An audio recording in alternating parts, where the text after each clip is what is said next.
ایک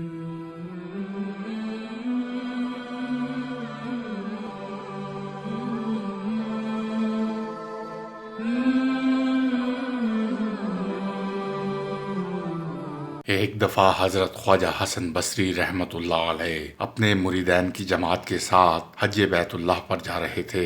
گرمی کا موسم تھا، دھوپ کی تمازت اور بے آب و گیاہ راستے کی حدت نے سبھی کو بے حال کر دیا تھا۔ قافلے کے تمام مسافر پیاس کے ہاتھوں نڈھال ہوئے جا رہے تھے، کیونکہ جو پانی وہ اپنے ساتھ لے کر چلے تھے وہ ختم ہو چکا تھا، جبکہ راستے میں دور دور تک کوئی کنواں، دریا یا چشمہ نظر نہیں آتا تھا کہ جہاں سے پانی حاصل کیا جا سکے۔ جہاں انسان لاغر اور کمزور ہوئے جا رہے تھے، وہاں سواری کے جانوروں کی طاقت و سکت بھی جواب دیتی جا رہی تھی۔ اور پھر چلتے چلتے یکایک تمام قافلے والوں نے دیکھا کہ سامنے ایک کنواں تھا۔ قریب پہنچنے پر معلوم ہوا کہ اس میں پانی تو تھا مگر بہت نیچے تھا۔ کسی کے پاس نہ رسی تھی اور نہ ہی ڈول کہ جس کی مدد سے کنویں سے پانی نکالا جا سکتا۔ پانی نظر آیا تو اکثر مریدین کی اشتہا بڑھی، لیکن قسمت کی خرابی دیکھیے کہ ٹوٹی کہاں کمند، دو چار ہاتھ جبکہ لبے بام رہ گیا کہ مصداق۔ پانی ہونے کے باوجود بھی پانی پی کوئی نہیں سکتا تھا۔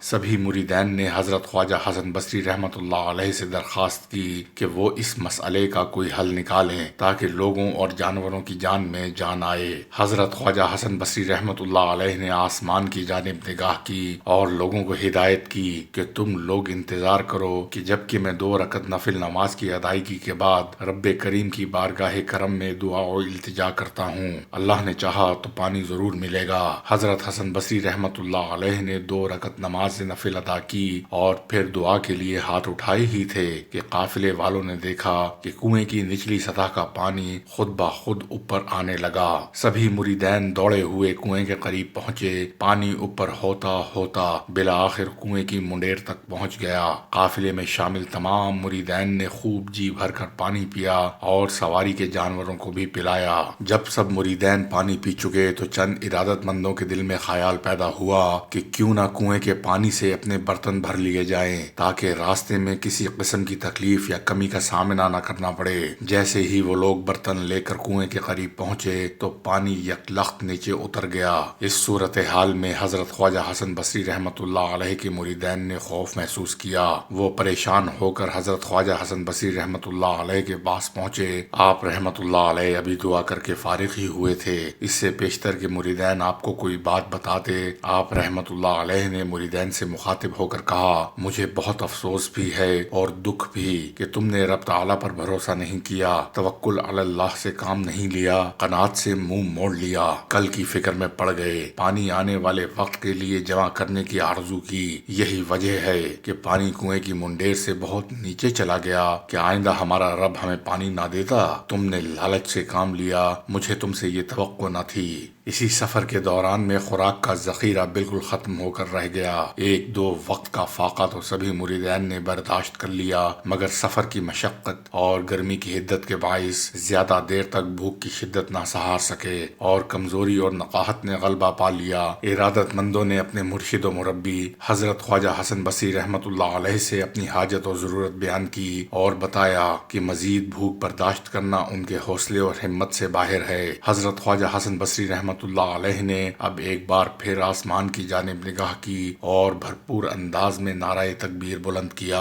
مریدین نے بھی نعرہ تکبیر بیک آواز ہو کر لگایا۔ حضرت خواجہ حسن بصری اس کے بعد 2 رکعت نماز نفل کی نیت کر کے بارگاہ رازق و رزاق میں قیام و سجود میں مشغول ہو گئے۔ نماز سے فراغت کے بعد آپ رحمت اللہ علیہ نے دعا و التجا کے لیے ہاتھ بلند کیے اور رب العزت سے درخواست کی کہ اے تمام جہانوں کے پروردگار، غریبوں اور درویشوں کی یہ جماعت تیرے منور و مطہر گھر کا طواف کرنے نکلی ہے، اب بھوک سے نڈھال ہے، تو ہی رزق دینے والا ہے، تو پتھر میں موجود کیڑے کو اور سمندر کی اتھاہ گہرائی میں موجود مخلوق تک کو بے مانگے رزق پہنچاتا ہے۔ ہم تیرے ہی بندے ہیں اور تجھ ہی سے مدد کے طلبگار و خواستگار ہیں، خزانہ غیب سے ہم تک رزق پہنچا تاکہ تیری راہ میں نکلنے والے آسانی سے منزل تک پہنچ سکیں۔ دعا کے بعد حضرت خواجہ حسن بصری رحمت اللہ علیہ نے چند لمحے کے لیے آنکھیں بند کر کے خاموشی اختیار کی، اور پھر جب آنکھیں کھولیں تو اپنے ارادت مندوں سے کہا، آؤ میرے ساتھ چلو، رب رازق و رزاق نے چاہا تو ہمیں اس کے فضل و کرم سے رزق ضرور ملے گا۔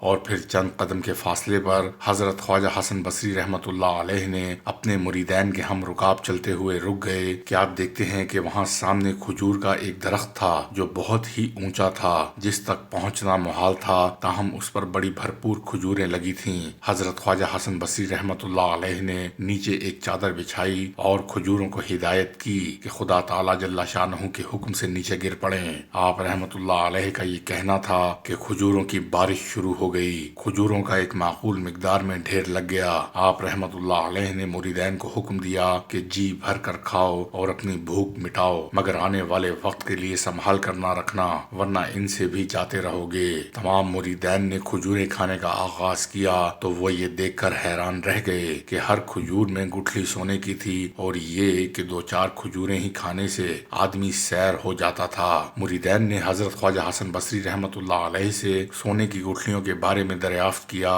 کہ ان گٹھلیوں کا کیا کیا جائے۔ حضرت خواجہ حسن بصری رحمت اللہ علیہ نے ارادت مندوں سے کہا کہ یہ اللہ جل شانہ کا تمہارے لیے انعام ہے، انہیں ساتھ لے چلو، مدینہ منورہ جا کر انہیں فروخت کر دینا، ان کے بدلے جو رقم ملے اس سے محض اپنی جائز ضرورت پوری کر کے باقی رقم غرباء اور فقراء میں تقسیم کر دینا۔ حضرت خواجہ حسن بصری رحمت اللہ علیہ کے مریدین نے آپ کی ہدایت و نصیحت پر کما حقہ عمل کرتے ہوئے ویسا ہی کیا جیسا آپ نے حکم دیا تھا۔ حضرت خواجہ حسن بصری رحمت اللہ علیہ نے رب کریم کی اس عنایت پر خود بھی سجدہ شکر ادا کیا اور اپنے ارادت مندوں کو بھی تلقین کی کہ وہ بھی سجدہ شکر ادا کریں۔ جب سب مریدین سجدہ شکرانہ ادا کر چکے تو آپ رحمت اللہ علیہ نے اس موقع کو غنیمت جانتے ہوئے رب کریم و عظیم کی ربوبیت، رزاقیت پر مفصل گفتگو کی۔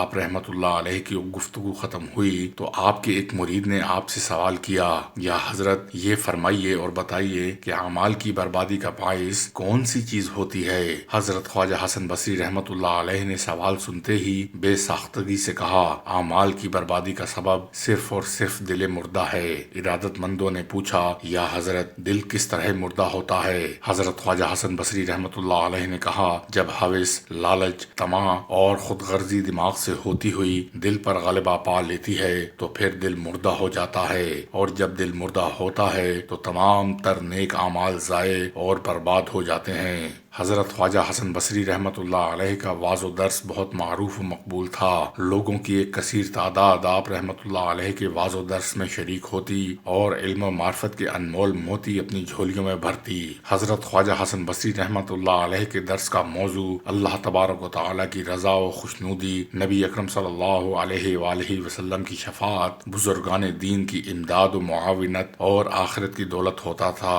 آپ رحمت اللہ علیہ بے تکان بولتے تھے مگر دلچسپی کو بھی برقرار رکھتے تھے۔